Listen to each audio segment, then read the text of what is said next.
इधर भारतीय शेयर बाजार के बढ़ते आकार की वजह से लिस्टेड कंपनियों में घरेलू संस्थागत निवेशकों की हिस्सेदारी लगातार बढ़ रही है और विदेशी संस्थागत निवेशकों की हिस्सेदारी कम हुई है। ऐसी संभावना है कि आने वाले कुछ वर्षों में घरेलू संस्थागत निवेशकों की हिस्सेदारी विदेशी हिस्सेदारी से आगे निकल जाएगी।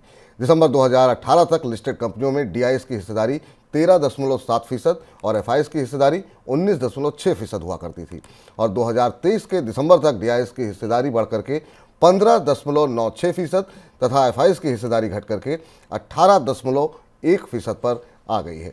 सर, ये जो बदलाव है इसको कितना महत्वपूर्ण आप मान रहे हैं?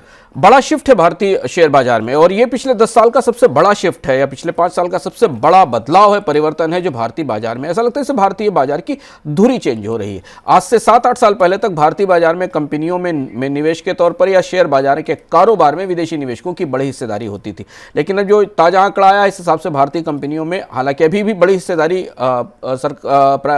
विदेशी निवेशकों की है, लेकिन जो भारत के जो भारतीय निवेशक हैं, जो डोमेस्टिक इन्वेस्टर्स हैं, उनकी हिस्सेदारी में काफ़ी बड़ी बढ़ोतरी हुई। ये हिस्सेदारी किसकी है? हिस्सेदारी म्यूचुअल फंड्स की है, रिटेल इन्वेस्टर्स की है, जिन्होंने जो 50 लाख करोड़ रुपए का एयूएम म्यूचुअल फंड इंडस्ट्री के हाथ में सौंप चुके हैं। और ये वो जो खरीद है या जो उनका निवेश है जो अब बाजार के संतुलन को बदल रहा है, बाजार में निवेश को लेकर आ रहा है।